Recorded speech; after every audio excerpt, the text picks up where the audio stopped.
Salut, alors voilà, j'ai fait quelques achats sur Amazon et j'ai reçu mon Nextion, c'est l'écran programmable. Si vous ne savez pas ce que c'est, vous pouvez aller voir la chaîne de Philippe de Mériac. C'est sa 3e vidéo sur le sujet, où il fait des petits tutos et effectivement ça m'a aidé. Alors je vous encourage à aller les voir, Philippe de Mériac, sur YouTube. Et j'ai reçu le petit écran programmable. Et c'est vrai que ça peut être très intéressant. Alors bon, on reçoit une boîte avec de la mousse dessous. Il y a un petit adaptateur pour mettre un micro USB ou mini, je sais plus, un des deux. Et pour pouvoir alimenter le module avec. C'est un adaptateur, bon bah moi ça me servira pas, mais c'est toujours bien de l'avoir, j'aime bien avoir tout plein d'adaptateurs. Donc on reviendra plus tard sur ce petit écran bien sympa. Et on peut aller sur le site de Nextion et télécharger l'environnement de développement, comme a fait Philippe de Mériac d'ailleurs. Et on va pouvoir développer un programme pour le faire communiquer avec ceci. Tout le monde... Ah non, dans ce sens-là. Voilà. Qui est... Hop, j'enlève ça. Qui est un Arduino Uno. Alors je l'ai dépoussiéré au sens figuré comme au sens littéral. Parce qu'il prenait la poussière sur mon armoire. J'ai fait clignoter la LED avec un petit programme et puis je m'étais arrêté là. Parce que pas toujours le temps, blablabla, bon on sait. Donc j'ai une petite LED, j'ai mis dessus une résistance parce que forcément les sorties sont en 0,5 volts. Et là j'ai mis 560 ohms dessus, ce qui est un peu beaucoup, mais ouais, elle s'allume quand même bien, ça va. Mais on aurait pu mettre un peu moins quand même.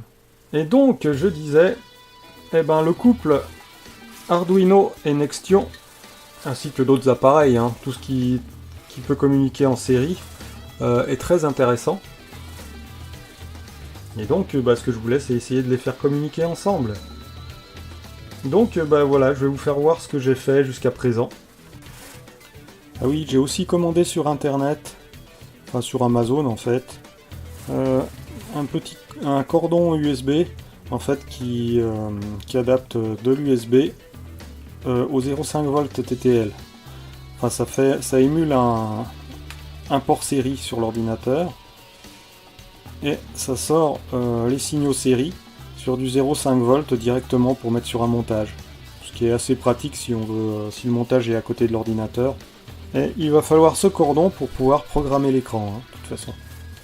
Alors j'ai dessoudé des petites pins comme ça là, qu'on trouve un peu partout sur les vieux ordinateurs. Et en fait, hop, je les ai récupérés pour pouvoir faire la connexion entre les deux, sinon voilà, on peut pas les connecter. Alors voilà le logiciel Nextion Editor qu'on peut télécharger gratuitement sur le site de Nextion. Et c'est vraiment génial parce que en fait vous n'avez pas besoin d'avoir le fameux écran là pour débuter, parce que il émule l'écran en fait, et on peut brancher un Arduino direct sur le PC et on dit au logiciel le port qu'il doit utiliser. On émule le fameux écran là, et en fait on peut s'en servir comme si on avait l'écran en branchant donc l'Arduino sur le PC. Chose que je vais faire assez vite là. Je vais vous faire voir ce que j'ai fait déjà. Hop. Là j'ai les projets récents. Et là j'ai Hello on off. En fait il y a un affichage Hello. Ça c'est juste une étiquette, une fenêtre de texte en fait. Et là j'ai deux boutons. Un pour mettre en route une LED sur l'Arduino, une pour l'arrêter. En fait, voilà ce que j'ai fait, je les ai pris à côté là. J'espère que vous voyez bien, parce que je fais toujours pas de... Je fais pas de capture de vidéo, parce que déjà sur un Pentium 4, là je vais avoir du mal. J'ai essayé un peu, c'est dégueulasse. Alors on va rester là-dessus. Donc je prends texte là, je glisse et je mets ma fenêtre de texte ici. Ceux qui ont fait un peu de Visual Basic seront pas très dépaysés parce qu'en fait ça ressemble beaucoup. En fait on clique sur un objet, c'est un logiciel orienté de programmation orienté objet. Là on a la fenêtre, là j'ai mis du vert, on peut mettre la couleur qu'on veut, ça c'est l'écran en fait du Nextion. Là j'ai décidé de l'utiliser à la verticale, mais on peut l'utiliser à l'horizontale. Bon, moi je vous renvoie à la vidéo de Philippe de Mériac qui explique tout ça. C'est avec lui que j'ai pu faire ça en fait. Et si on sélectionne un objet, à côté là, vous le voyez, ouais, et ben on a tous les paramètres de l'objet, ils appellent ça des attributs ici. En fait, si vous connaissez le Visual Basic, vous serez pas dépaysé de ce côté-là. Et ces attributs vont servir. Là, le texte Hello, on peut le retrouver dans l'attribut de l'objet texte. Là, ici. Là, Hello. J'espère que ça se voit à l'écran, on verra bien sur la vidéo. Mais croyez-moi, il y a Hello le demi là, et c'est ce qui apparaît là-haut en fait. Là, on se déplace sur le bouton On. Qui s'appelle, voilà, les objets ont des noms, on peut leur donner un nom, par défaut la fenêtre de texte s'appelle T0, comme texte 0, et les boutons B0 et B1. Alors on clique sur le bouton On, hop. On a les attributs, pareil, on peut changer les couleurs, tout ça. Et ce qui est intéressant, comme le Visual Basic, il y a une autre fenêtre, c'est les événements. Et là, on peut choisir, quand on clique sur le bouton, ce qui va se passer. Et mettre dans la fenêtre des instructions qui vont pouvoir être exécutées quand on clique sur le bouton. Alors, il y a deux options. Ouais. Il y a deux options, c'est quand on presse le bouton et quand on le relâche. Bon, quand on le relâche, j'ai pas utilisé, j'ai utilisé que quand on presse le bouton. Et effectivement, j'ai mis print entre guillemets LED on attaché. Et en fait, print, ça l'affiche pas à l'écran comme un basique, mais ça l'envoie sur le port série. Ça envoie LED on tout attaché sur le port série. Voilà, c'est 5 caractères. Et si on regarde sur le bouton off, hop, et ben c'est marqué print LED off. En fait, ça envoie ces 6 caractères sur le port série. Et l'Arduino va les recevoir. Et là, même sans connecter l'Arduino, on peut mettre debug. On appuie sur la touche debug là. Oula, ouais, elle passe juste à l'écran. Hop, on clique. Et donc ça compile le truc. Et là on est en simulation. C'est-à-dire que maintenant je peux appuyer dessus comme si j'avais l'écran Nextion devant les yeux. Donc vous pouvez vous amuser sans l'avoir. Et en dessous, bon, ça sera ici, on a la fenêtre où va s'afficher ce que l'écran va envoyer sur le port série. On peut l'afficher en hexadécimal ou en ASCII.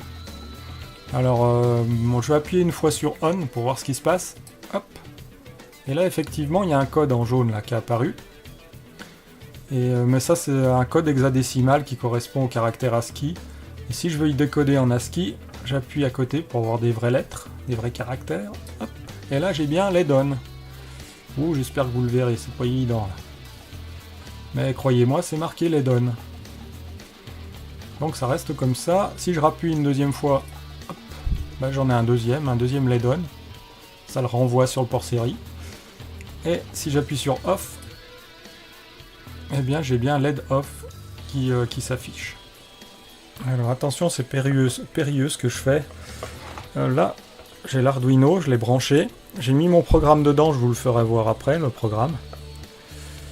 En fait, il reçoit les trames série de mon émulateur. En fait, c'est un émulateur de ma simulation de l'écran Nextion. Et là, si j'appuie... non, avant, zut. Avant, il faut que je le connecte. Alors en fait, en bas, c'est marqué keyboard input et user MCU input. En fait, input, on dit, ouais. En fait, keyboard input, c'est pour simuler. On peut taper là, je vous l'ai pas dit, mais on peut taper des instructions qui pourraient être envoyées de l'Arduino. On peut simuler l'Arduino en envoyant, en tapant au clavier des instructions que l'écran va recevoir. Parce que forcément, il peut envoyer des informations par le port série, mais aussi, il peut aussi en recevoir. Et moi, ce que je vais faire, je vais pas utiliser cette fenêtre. Je l'avais utilisée pour essayer, pour voir si tout marchait bien, et en fait, effectivement, tout marche bien. Je vais connecter l'Arduino. Alors, je l'ai connecté physiquement à l'ordinateur. Et là, si j'appuie sur User MCU Input, hop, on me demande un port. Le port virtuel qui a été ouvert là, quand j'ai connecté l'Arduino. L'Arduino qui est alimenté par le cordon, c'est un cordon d'imprimante USB, et qui sert aussi de port série en fait. Et là, j'ai rien. Et oui, parce que il faut que je ferme le logiciel et je le réouvre, ou que je ferme au moins la simulation. Attendez, on va faire ça. On va fermer la simulation. Voilà. Si je la réouvre.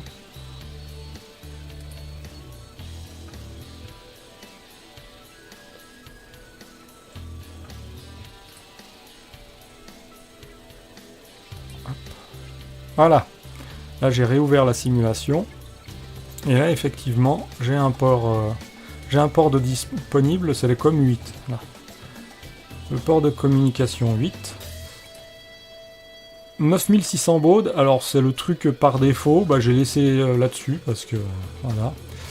Sachant que mes anciens montages marchaient en 300 baudes. Alors 9600 baudes maintenant c'est plus grand chose, mais alors 300 baudes vous voyez c'est à râler pas crête. Mais je m'en foutais, j'avais pas besoin d'un gros débit. J'envoyais que 2 octets, enfin que quelques octets, alors donc il n'y avait pas de souci, ça marchait. Et là donc je vais rouler en 9600 baudes. Donc je mets Start. Hop.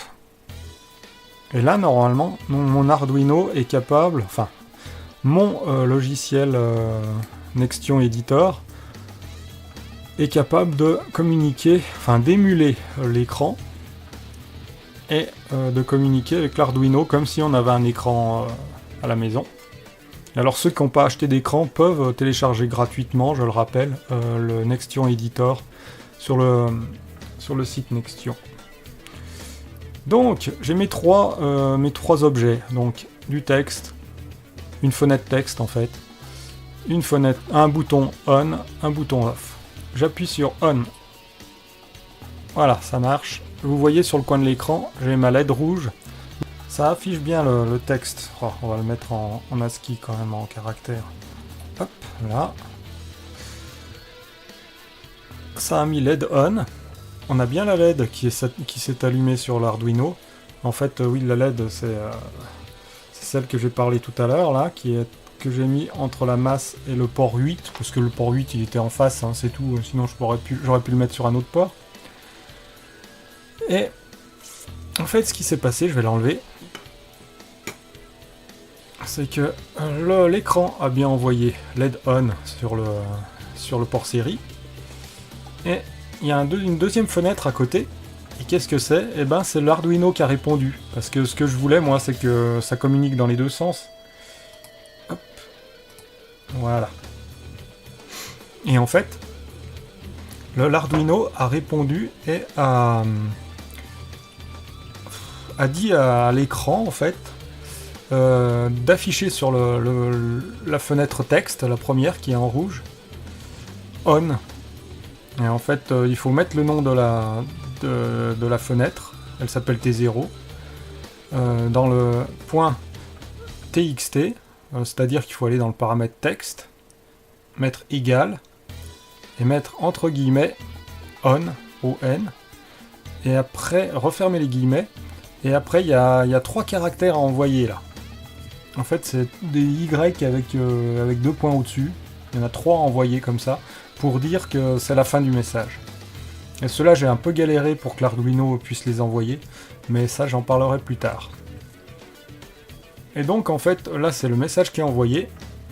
L'Arduino exécute l'opération, c'est-à-dire allumer la LED sur le port 8, et renvoie le message comme quoi la LED est allumée. Et en fait, là où c'était marqué Hello, vous avez remarqué que maintenant c'est marqué On. Et en fait, c'est l'Arduino qui a renvoyé le texte On à l'écran. Donc il y a bien un dialogue dans les deux sens. On va remettre l'Arduino à l'écran. Ah. Bon, c'est un peu compliqué à faire, mais ça va. Là, je vais sur Off, je clique sur Off. Et effectivement, la LED s'est éteinte. Hop, je repose. On a bien envoyé LED Off sur le port série. Et là, l'Arduino a répondu T0 pour le nom de la fenêtre texte. .txt, c'est